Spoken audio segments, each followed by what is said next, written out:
Olá, minhas amigas e meus amigos. O programa Segurança e Cidadania está de volta.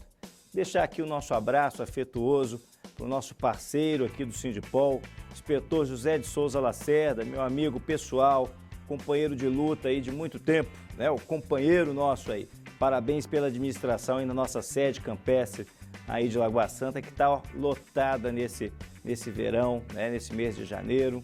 Está muito bem frequentada, tempo de calor, eles estão aproveitando bem, nossos policiais, os nossos filiados estão lá. E também na nossa sede campestre, a nossa sede lá em Itaoca, muito bem cuidado, muito bem administrado, não é isso? Com a ajuda do nosso inspetor Lincoln, estive lá nesse final de ano, está de parabéns, viu, Lacerda? Muito bem cuidado, merece os nossos louvores aí. Deixar o nosso abraço afetuoso também para o grande companheiro Quido, prefeito de São José da Lapa, que nos presenteou aí no final do ano com a transferência da nossa unidade policial. Estava num prédio bastante sucateado, usado, próximo ali da cimenteira, não é isso? E o Quido, nosso prefeito, cedeu um novo prédio, onde funcionava a Secretaria de Educação. Ainda precisa de alguns aprimoramentos, a placa, na verdade. Estamos aguardando aí, doutor Cilto, a placa da Delegacia de São José da Lapa. Precisamos afixar lá. O prédio o prefeito já deu. Condições boas, né, de atendimento para a população. Tem um novo delegado na cidade, tive o prazer de ser recebido por ele lá, doutor Baltazar, Daniel Baltazar, que está precisando de mais efetivo, precisando de mais investigadores, mais escrivães, para prestar bons e melhores serviços ao povo lapense. A prefeitura está fazendo a parte dela, está ajudando naquilo que é possível. Um prédio novo, instalações adequadas, mas nós, da Administração Superior da Polícia Civil, precisamos, né, de contribuir com esse bom funcionamento. No programa de hoje, nós vamos abordar como que foi uma entrevista importante que tivemos aí com o nosso presidente da UGT, também deputado federal, fazendo um balanço aí dos projetos de interesse da segurança pública que estão tramitando em Brasília. Teve um grupo de trabalho, uma comissão especial, presidido pelo senador Pedro Tax, que está apurando, que está fazendo a compilação dos projetos, dentre eles a PEC 24, do senador João Capiberibe, que trata do financiamento da segurança pública. Vão vir recursos aí da venda de cigarros, venda de bebidas, da indústria automobilística, não é verdade? Contribuição aí dos seguros, que vão poder fazer um todo consolidado, né? Um Fundo Nacional de Desenvolvimento da Segurança Pública para financiar as ações de segurança pública nos estados. Então, uma PEC muito importante. E também a PEC 51, que trata da unificação do ciclo completo de polícia, das polícias estaduais, não é verdade? E o deputado federal Ademir Camilo, que é o nosso presidente da UGT, pôde falar um pouquinho a respeito disso, já mostrando os desafios que teremos para esse ano de 2014. Nós vamos abordar no programa de hoje também uma importante reivindicação da comunidade indígena, isso, os índios pataxós, os índios tamoios, estão aí cobrando da Prefeitura de Belo Horizonte a oportunidade que os mesmos exigem para a venda dos seus artesanatos, para ajudar na manutenção das tribos, da comunidade, da nação indígena. Índio merece como homenagem, não é só nome de rua, não. Rua Tamoios, Rua Carijós, o quarteirão dos índios, não é só isso que eles querem, não. Eles querem condições, qualidade de vida, na verdade, que é a tutela do Estado e precisa disso mesmo. Haja vista, a sociedade brasileira, o povo brasileiro, a população, tem uma dívida muito grande com as nações indígenas. Os portugueses, quando vieram para cá, não pediram licença, não, tomaram conta de tudo. Mataram milhões e milhões de índios.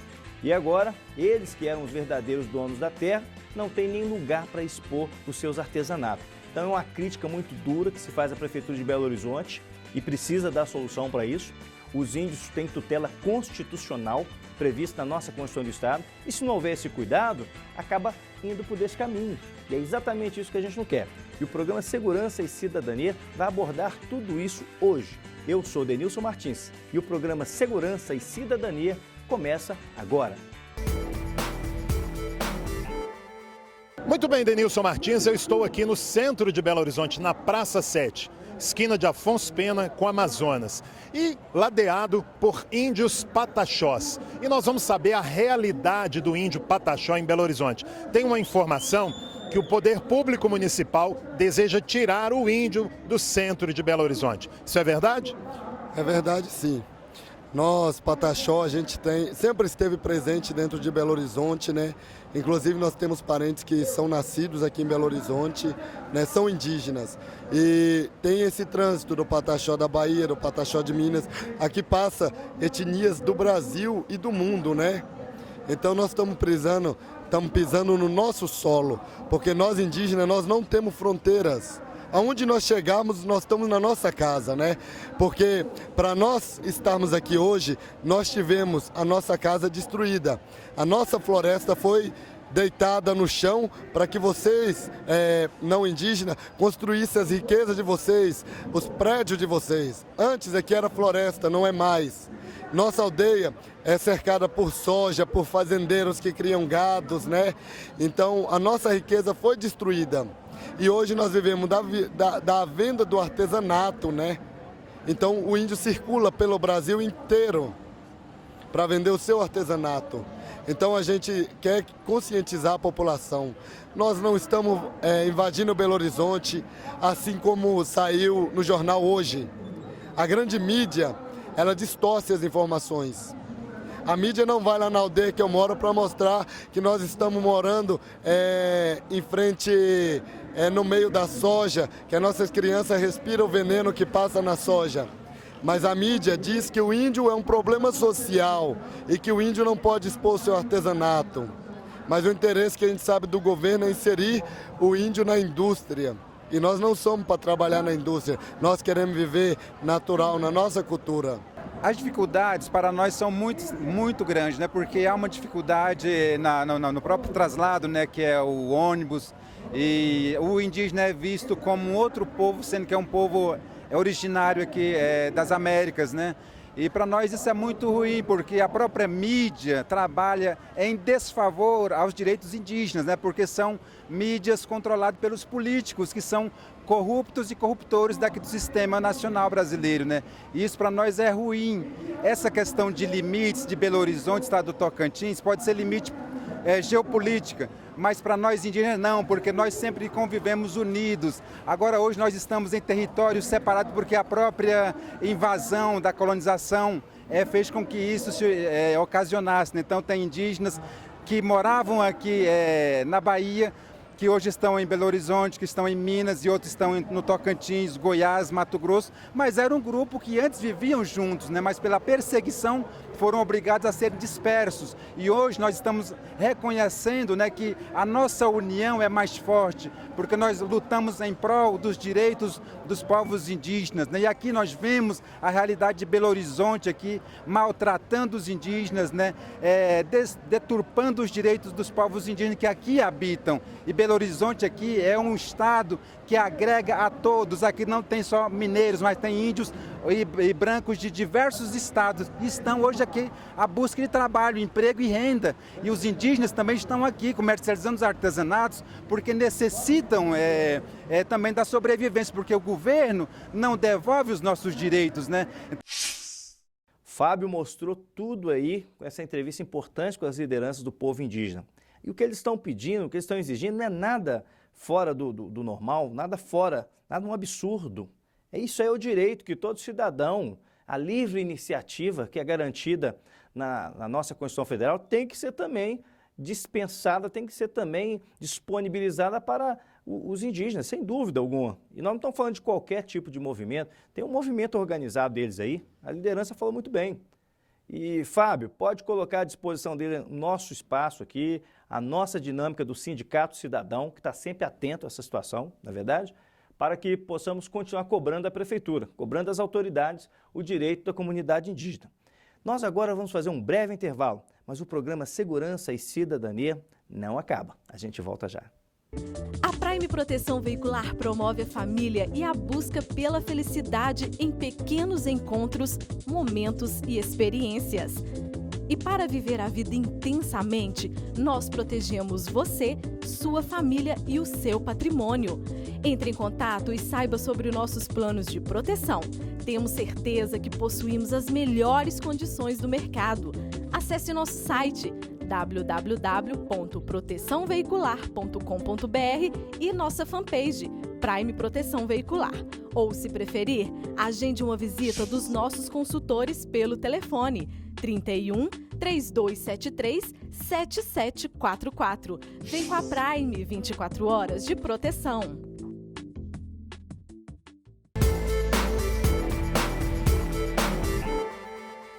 Estamos de volta com o programa Segurança e Cidadania.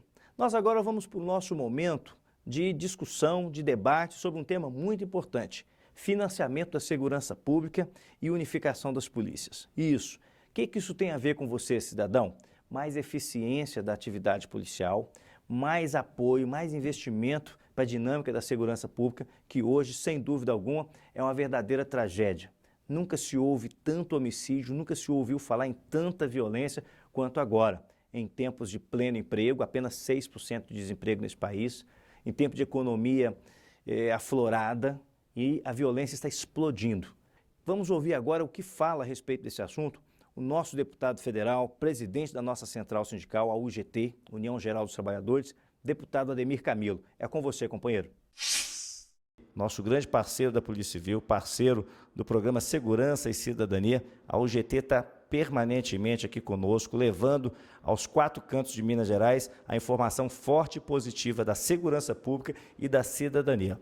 Uma outra PEC, uma vez que ninguém faz política pública sem financiamento, nós temos verba carimbada para a educação, verba carimbada agora com a PEC 29 para a saúde, mas ainda falta da segurança. E a PEC 24, do senador João Capiberibe, coloca em posição privilegiada o decote de algumas cargas tributárias, ICMS, imposto sobre bebida, imposto sobre a indústria automobilística, imposto sobre a indústria fumageira, né, os cigarros, tabagismo de toda sorte, e para fazer um fundo para financiar as ações de segurança pública. Comenta um pouquinho disso para nós também, uma vez que o relator dessa matéria, dessa PEC 24, é até o senador Aécio Neves, que já foi governador de Estado, que tem experiência no assunto, mas que parece estar muito tímido para esse debate. Na realidade, você ter algo constitucional com segurança para qualquer atividade de Estado dá a possibilidade daquele órgão de planejar melhor as ações. E no caso da segurança, nós precisamos disso.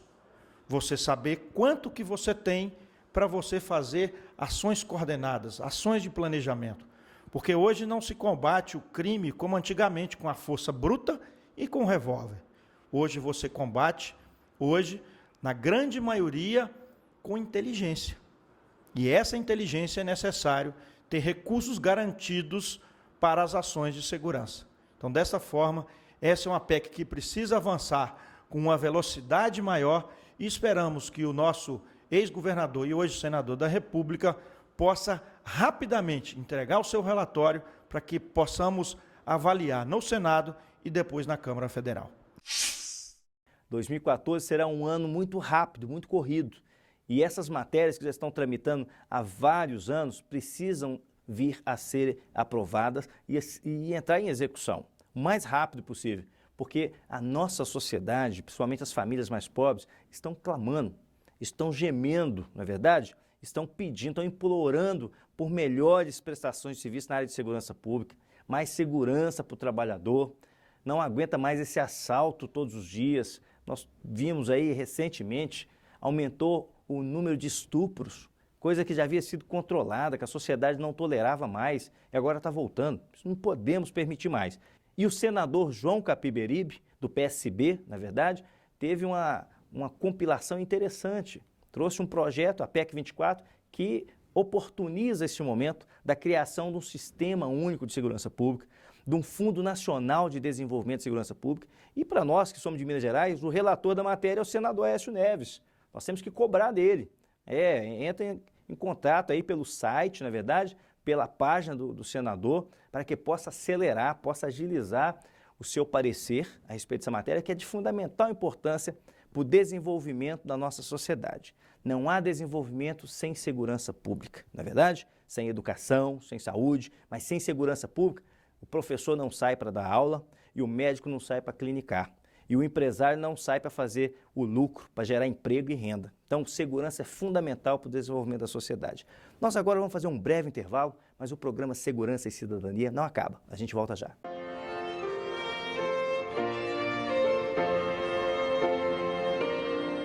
las cosas que han estado esperando los creyentes en Cristo en edades pasadas conforme a como han sido prometidas por Dios y no las recibieron, es porque esas cosas son para ser cumplidas en este tiempo final a la iglesia del Señor Jesucristo, en esta etapa de oro de la iglesia, que es la etapa de la edad de piedra angular.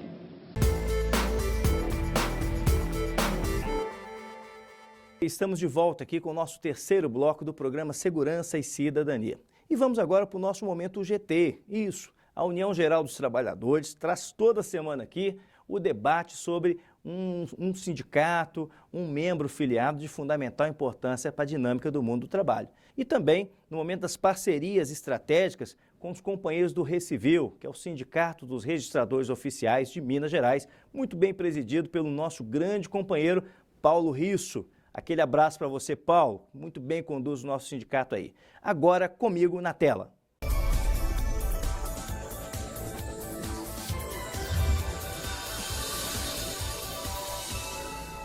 Nós estamos trazendo aqui hoje a Fernanda Sampaio. Ela que é a diretora tesoureira do Citipan, Sindicato dos Trabalhadores da Indústria de Panificação. Isso, muitas vezes você come o seu pão aí francês, quentinho, maravilhoso, não sabe o quão difícil é e quem é esse trabalhador que está por trás ali, né? Da padaria, que você chega no balcão, chega na prateleira. Tem todo um processo, tem todo um segmento que precisa de ser valorizado, que precisa de ser apoiado, que é o segmento dos trabalhadores da indústria de panificação. E quem zela pelo bem-estar desse trabalhador é a direção do Citipan, o Sindicato dos Trabalhadores da Indústria de Panificação. E para falar sobre esse grande segmento aqui, tão importante no dia a dia do brasileiro, ela, Fernanda Sampaio, que é a representante do sindicato, a nossa tesoureira. Boa noite, Fernanda. Comenta para nós aí a ação, a atuação tão importante do Citipan. Boa noite, Denilson. Boa noite a todos. Como você já disse, o Citipan é o Sindicato dos Trabalhadores de Panificação, um sindicato que tem um relacionamento com o CIP, que é o Sindicato Patronal, e o nosso objetivo principal, né, além da parceria com o patronal para olhar a questão salarial dos trabalhadores, também é verificar a questão da saúde deles, né? Não se pode trabalhar simplesmente através do salário, mas também pela qualidade dele de vida na empresa, no dia a dia, com a sua família, né? A questão de cultura e buscando sempre, junto com o trabalhador, qual a melhor condição para ele, junto às empresas e aos patrões. Fernanda, uma das dúvidas que o cidadão comum tem, que os telespectadores têm, é essa verdadeira confusão, né? Você tem um sindicato que representa as panificadoras, que é esse que, inclusive, trabalha aí anualmente para a correção do preço do produto final, né? Dos pães e daquilo que é produzido, não é verdade? E também tem o Sindicato dos Trabalhadores. Como é que é a relação entre os dois sindicatos, né? Qual que é a diferença? Explica um pouquinho isso aqui para os nossos telespectadores. Bom, Denilson, o CIP, né, como você disse, é o sindicato patronal e o Citipan é o sindicato profissional. Nós temos um bom relacionamento, sentamos uma vez ao ano para fazer negociação coletiva, né, relativa ao salário do trabalhador, e durante o ano o Citipan ele tem outras atividades, né, que é o sindicato profissional, para atender o trabalhador na questão da qualidade de vida, como orientação jurídica, orientação na homologação. Temos a parte, né, cultural que o Citipan desenvolve também, através de palestras, teatro, e também temos a nossa festa, né, do Arraial do Citipan, que é realizada este ano, foi próximo que passou, foi o 5º ano, já se tornou uma festa da cidade, na qual nós já tivemos um público de 5.000 trabalhadores, que eles são atendidos, né, durante um domingo com a sua família, com atividades culturais, com música, sorteios, alimentação, né? É uma festa muito gratificante, onde nós temos nos empenhados cada vez mais para fazer melhor. Fernanda, e essa festa aí, eu já tive o privilégio de ser convidado e participar ali do lado do Minas Shopping, não é isso? Foi uma festança maravilhosa. E é muito gratificante você ver, sim, os trabalhadores ali, sua família, congraçando, participando, vendo a importância do sindicato. Porque não é só batalhar por salário, como você muito mesmo acabou de dizer, mas é zelar pelo bem-estar da família do trabalhador, pela sua segurança no trabalho, que é fundamental. O padeiro, né, o panificador, e ele trabalha com material, muitas vezes até perigoso, na verdade, com prensas, está ali diante de um alto forno, né? Altos graus de temperatura. Então, é preciso que os EPIs sejam preservados, sejam oferecidos, sejam com a data de validade em dia, e isso tudo o sindicato faz. E por falar em fazer, quais são as perspectivas e o planejamento para 2014? Nós estamos no começo do ano e é sempre bom a gente mostrar para a nossa categoria o planejamento, não é mesmo, Fernanda? Comenta um pouquinho disso para nós também. Bom, Denilson, para o ano de 2014, nós tínhamos um projeto da diretoria anterior de 5 anos atrás, que era ter a escola da panificação para atender o trabalhador, porque o sindicato, ele, além de ser da panificação, engloba outras categorias, né? Então, nós temos o objetivo de atendê-los como um todo. E este ano, de 2 anos para cá, nós temos conseguido colocar em andamento o projeto dessa escola. Acredito que agora, em 2014, ele irá se concretizar. Estamos na formação do corpo diretivo e do corpo docente, né? Futuramente, a escola estará funcionando. Acredito que até meados de março nós estaremos em plena atividade, com uma nova diretoria também, que está na direção dessa escola. Além disso, para o ano de 2014, teremos também um estudo aprofundado sobre a saúde do trabalhador no seu local de trabalho, ao qual estamos firmando um convênio com entidade específica para isso, de maneira a vir atender o trabalhador cada vez melhor. O Citipan, ele possui sede na Rua Curitiba 689, no 13º andar, no centro de BH, né? Nós estamos lá para atender o trabalhador e aos seus familiares, de modo geral. E gostaria aqui de aproveitar a oportunidade para agradecer pela oportunidade, agradecer ao Denilson, né? E estamos na entidade também para o trabalhador e à disposição. Muito obrigada e uma boa noite.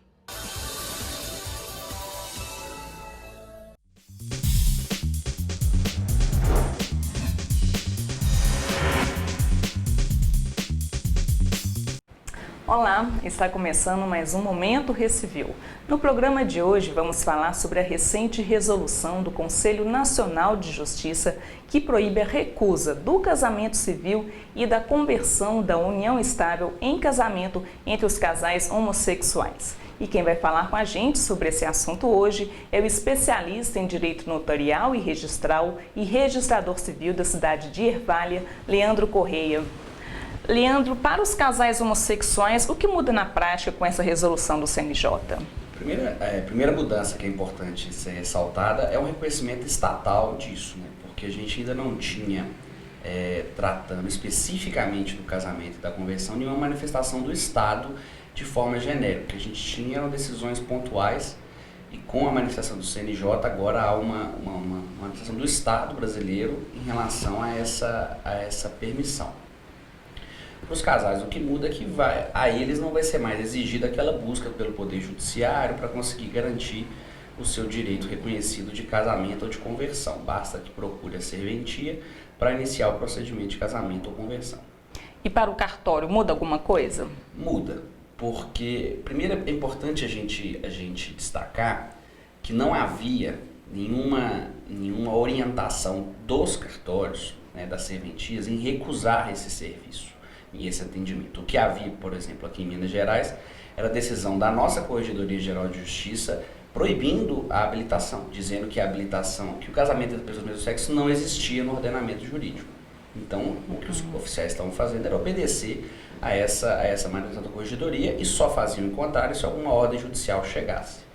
Com essa determinação agora, o que muda é que nós vamos, normalmente no balcão do cartório, aceitar os pedidos de habilitação da mesma forma em que é feito entre pessoas do sexo oposto. E você está falando justamente sobre isso, né? Sobre esse posicionamento da Corregedoria em relação, né, à atividade do cartório.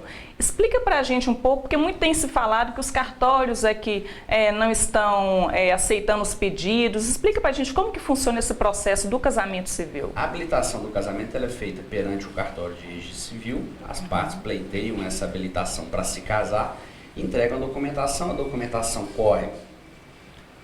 Primeiro tem os editais de proclamas que ficam fixados por um tempo, vai para o Ministério Público, tendo o ok dele, isso retorna para o cartório para que a pessoa possa casar. Esse procedimento até então não era reconhecido a essas pessoas, porque elas no fim da habilitação não conseguiriam se casar. Com isso agora nada vai haver de diferente, o procedimento vai ser exatamente o mesmo.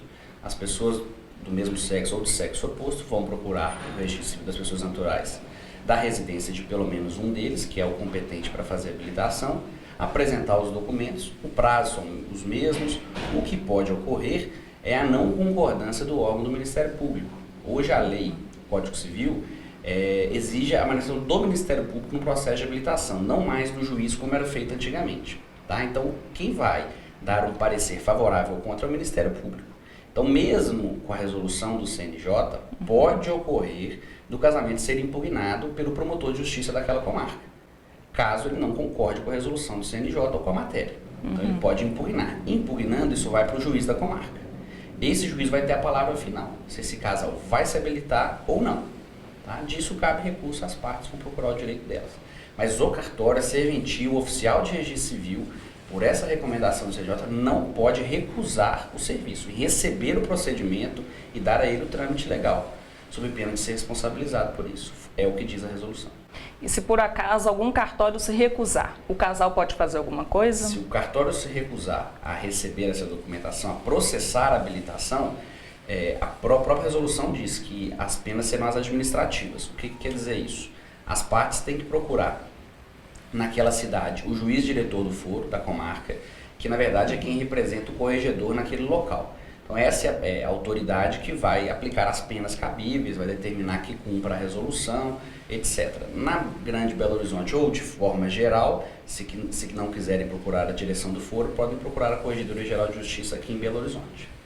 E falando agora um pouquinho da conversão da união estável em casamento. Como era antes e o que mudou com essa resolução? A conversão da união estável em casamento é um procedimento semelhante ao casamento em si. Nós temos dois procedimentos. Um extrajudicial, feito no próprio cartório, tá? E um judicial. O que a resolução se preocupou foi o extrajudicial feito em cartório. Porque o judicial, a pessoa vai entrar com um pedido lá, o juiz que vai decidir, nada nos compete. Quanto ao extrajudicial, as pessoas vão procurar o cartório, sejam elas de sexo oposto ou do mesmo sexo, é o que a resolução quer, que acabe essa distinção, e vão procurar o oficial declarando que vivem em união estável e querem converter aquela união em casamento. Para isso, eles vão passar pelo mesmo processo de habilitação, sendo dispensada a celebração. Não vai haver celebração de casamento nesse caso, sendo logo após a habilitação, entrega a certidão de casamento para o casal que vive em união estável. Então tá bom, Leandro. Muito obrigada pela sua participação. E se você quer saber um pouco mais sobre esse e outros assuntos relacionados ao registro civil e ao tabelionato de notas, acesse o nosso site, que é o www.recivil.com.br. Você também pode mandar um e-mail para sindicato@recivil.com.br. Uma ótima semana e até o próximo programa.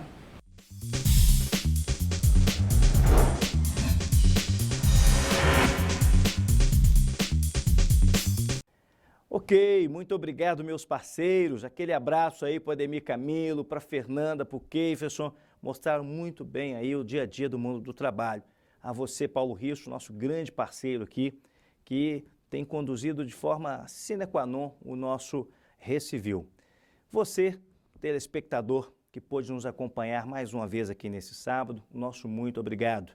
Você que quer participar, quer contribuir aqui com a pauta do nosso programa, acesse o nosso site, veja, contribua e participe desse programa que é feito com todo carinho para você. E a nossa página você muito bem sabe, mas é sempre bom lembrar, que é o www.sindipolmg.org.br. Você, policial civil, agente administrativo que ainda não se filiou, filie-se ao Sindipol, fortaleça a sua categoria. Não existe categoria forte e valorizada com sindicato fraco. É o Sindipol, é o sindicato que faz essa intermediação da sua demanda com o governo, com a sociedade, valorização da sua categoria, fortalecimento das suas atividades. É o sindicato que corre atrás desse prejuízo. Sindicato forte é categoria respeitada e trabalhador valorizado. Por sua audiência, por sua participação, o nosso muito obrigado. Um abençoado final de semana a todos. Esperamos contar com você aqui na Band, se Deus quiser. Até lá.